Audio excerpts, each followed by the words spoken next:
This is a 2010 Chevy Cobalt LT assembled in April of 2010. I've had it for about a year and a half. It's got 133,000 miles on it. I've tried getting the drums off a couple of times, just pulling on them, and they're rusted on. So today I'm gonna really go after it, get the drums off. I bought brake shoes and brake hardware to replace the drum and the shoes and just get this squared away. And one thing I'm not sure of is what's inside for brake hardware, if it's got the W-shaped spring or if it's got the other style of brake springs and equipment. So we'll have to see and go from there. As I said, I've tried to get these drums off a few times in the past, so some token PB Blaster to get started. That didn't really do anything, so I just started beating on it with the hammer. And this video is sped up at 4 times, and I cut out some spots where I'm just staring at it and cursing, but it took quite a bit of work to get these drums off.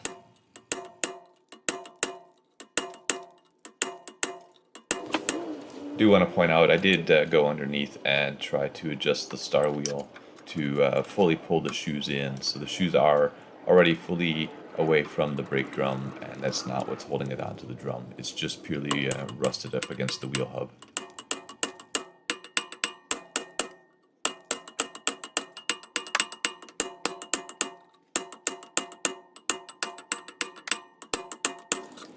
I did use a screwdriver a few times to try to wiggle or wedge away the drum to see if I could break it free, but still no luck yet.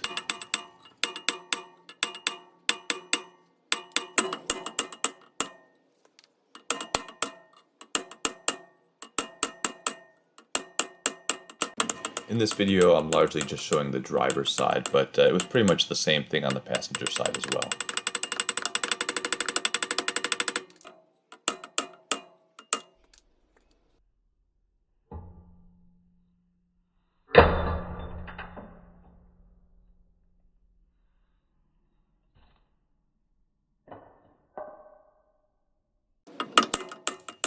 It's not like things weren't frustrating enough at this point, but at least I have a little bit of experience with putting lug studs into an axle.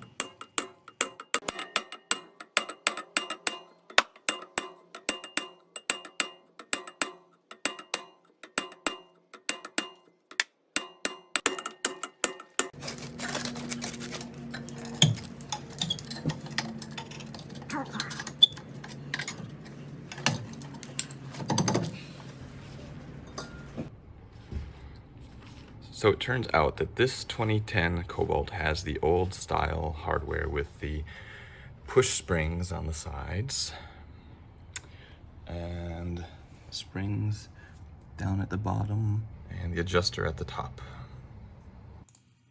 If you watch videos on doing drum brakes, everybody will tell you to take pictures before you take things apart. I echo that. Take lots of pictures of both sides because the sides are slightly different because they're mirrored.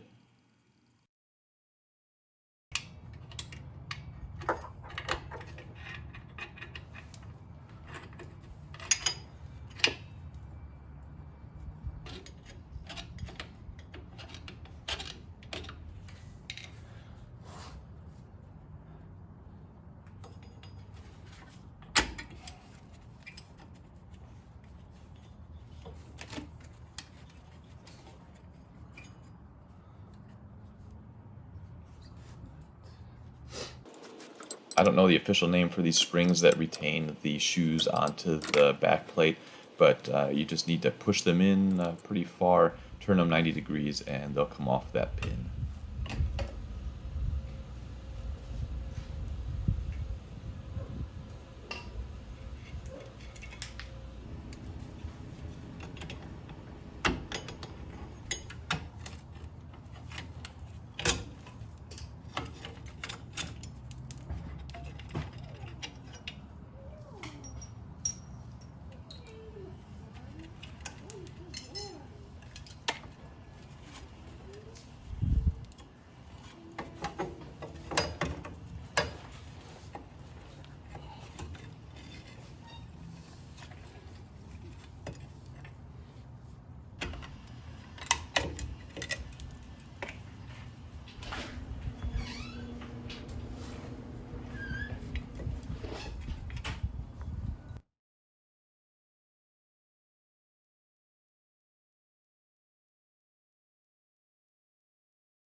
Moving this parking brake cable is not too tough, you just really have to manhandle that spring back far enough to get the cable to come loose.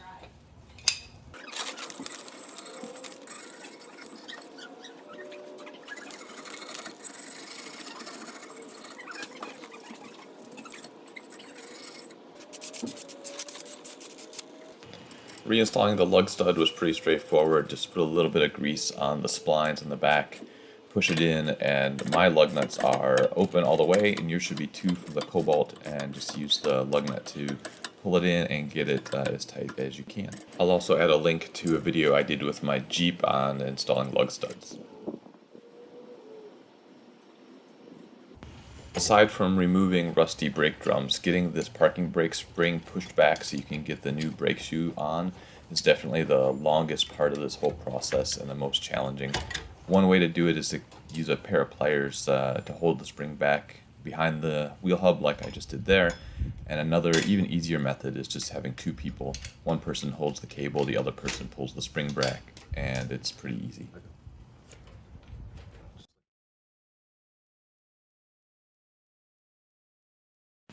At this point, you're kind of on the home stretch. You're largely just putting things back together the way that they came off.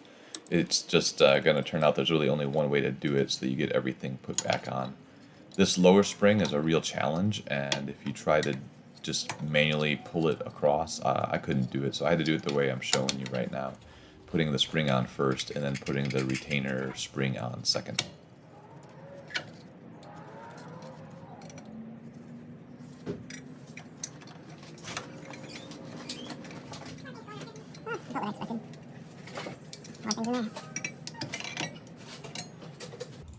So at this point I have the spring that goes across the top of the two shoes connected to the shoe that has the parking brake, and then I install the adjuster to make sure the star wheel is all the way back so that you can get the two shoes as close to each other as possible.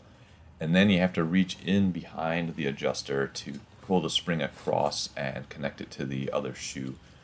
It seems kind of awkward, but this is the only way I could figure out how to do it. There might be a better way or a different way, but this ended up working for me.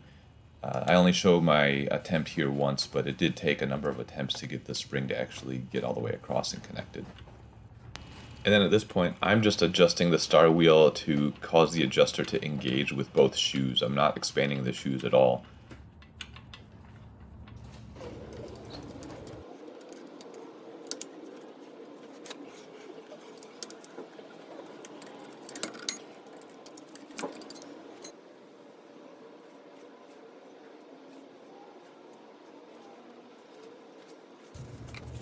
In an attempt to clean off those brake shoes after having worked with them, I take some fine grit sandpaper and just rub them down on both sides to try to get them as clean as I can.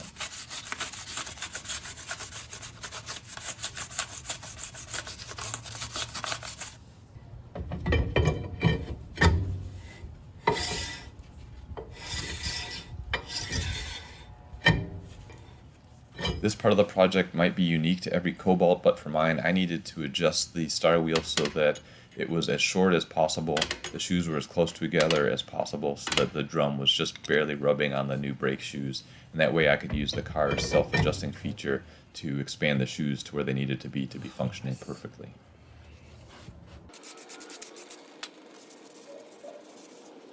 I'm going to put the wheel back on, and that way I know the drum is all the way up against the brakes and against the hub, and then we'll use the auto adjuster inside the car.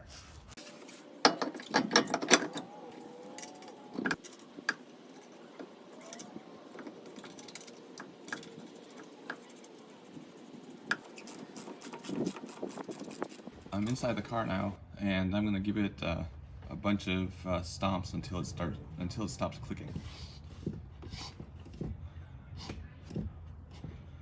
Okay, and the pedal's firm, so I'm going to go ahead and start it, and we'll do some more pedal pushes.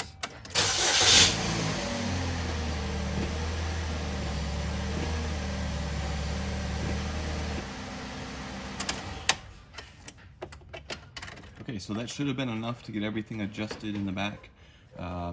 Now I'm going to take it for a test drive.